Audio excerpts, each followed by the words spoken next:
আমাদের পাঁচচর স্ট্যান্ডটা নিয়ে আমরা অনেক লং টাইম এটার একটা অভিযোগ আমরা বারবার শুনতেছিলাম। এখানে যাত্রীদেরকে ব্যাপক পরিমাণে এখানে হয়রানি করা হচ্ছিল এবং এখানকার যাত্রী প্রতি 20 টাকা নেওয়া, চাঁদাবাজি করা।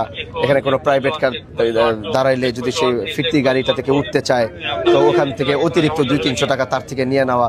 আর যাত্রীদের মানে অনেক লং একটা হ্যারাসমেন্ট এখানে চলছিল।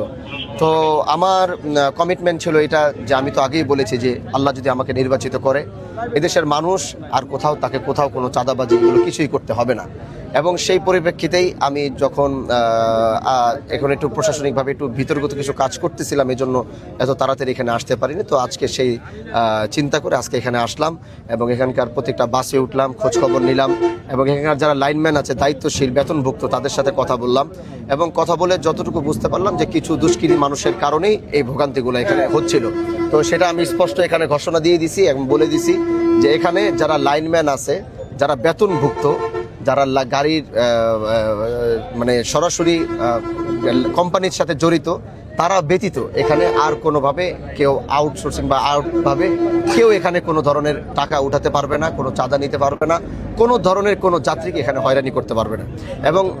এবং হাইওয়েতে আমরা দেখেছি যে আমাদের এখানে হাইওয়েতে বাস দাঁড়ায়। আমরা জানেন যে এক্সপ্রেসওয়েতে এত রানিং থাকে, একটা গাড়ি দাঁড়ালে আমি নিজেও তো গাড়ি চালাই, দেখি যে এখানে কিন্তু অ্যাক্সিডেন্টের সম্মুখীন হওয়া খুব চান্সেস থাকে। তো সেক্ষেত্রে আমি বলে দিয়েছি, হাইওয়ে পুলিশ এখানে আছেন, আমি তাকেও অনুরোধ করেছি এবং তার ওসির সাথে আমি কথা বলেছি যে এখানে কোনোভাবেই হাইওয়েতে কোনো বাস এখানে দাঁড়াতে পারবে না। যদি বাস এখানে দাঁড়ায় আইনানুগভাবে যেই শাস্তি পাওয়া দরকার হাইওয়ে পুলিশ তার জন্য সেই শাস্তির ব্যবস্থা করবে। আর তৃতীয় কথাটা হচ্ছে যে আমরা আজকে এখানে ভাড়াটা নির্ধারণ করব, কারণ এখান থেকে ঢাকা, সায়দাবাদ, গুলিস্তান একটা ভাড়া, যদি ওখান থেকে কেউ বাড্ডা যেতে চায়, রামপুরা যেতে আরেকটা ভাড়া, ওখান থেকে উত্তরা যেতে চাইলে আরেকটা ভাড়া। তো আমরা তো এখান থেকে ডিরেক্ট একটা ভাড়া নির্ধারণ করে দিতে পারি না। তো সেই জন্য আমি আজকে লাইনম্যান যারা আছে তাদেরকে রাতে আমি এশার নামাজের পরে, তারাবির পরে তাদেরকে আমার বাসায় ডেকেছি এবং আমরা প্রত্যেকটা ভাড়া রাত্রেবেলা নির্ধারণ করে এখানে বড় বড় করে চারপাশে টাঙিয়ে দেওয়া হবে। যাত্রীরা যেন ওখানে দেখতে পায় যে আমি এখান থেকে যদি এখানে যাই আমার এতটুকু ভাড়া দিতে হবে, বাড়তি কোনো ভাড়া আমার গুনতে হবে না।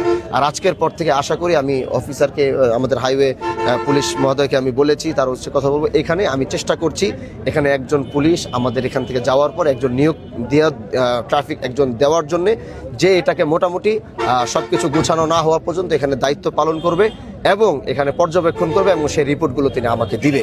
এখন আমি সর্বক্ষণভাবে এই জিনিসগুলো আমার তদারকিতে আমি রাখার সর্বোচ্চ চেষ্টা করব। আগামীতে কোনো যাত্রীকে কাউকে ইনশাআল্লাহ কোনো হয়রানির শিকার বা চাঁদা দিয়ে গাড়িতে উঠতে হবে না ইনশাআল্লাহ। ধন্যবাদ। এর সাথে একটা হাইওয়ে রিলেটেড একটা প্রশ্ন আমার, যে এখানে এই জায়গায় আমরা যেখানে দাঁড়িয়ে আছি এই জায়গায় ইতিমধ্যে অসংখ্য প্রাণ ঝরছে শুধু এখানে ফুটওভার না থাকার কারণে। ফুটওভার যদিও আমরা দেখতে পাচ্ছি অপরিকল্পিতভাবে যেখানে স্থাপন করা হয়েছে আসলে এটা ব্যবহার হয় না, ব্যবহার উপযুক্ত না। তো এই বিষয়ে আপনি জনগণের স্বার্থে কি এখানে একটা ফুটওভারের কোনো চিন্তা আপনার মধ্যে আছে কিনা বা কি? অবশ্যই, যদি এটা আমার জনগণের স্বার্থে হয়ে থাকে, যেহেতু এটা আমাদের এই পার ওই পার একটা যাওয়ার একটা ব্যবস্থা থাকে, আর যেখানে হয়েছে ওটা ব্যবহার হচ্ছে না, যদি এরকম করা যায় আমি আলোচনা করব, কথা বলবো।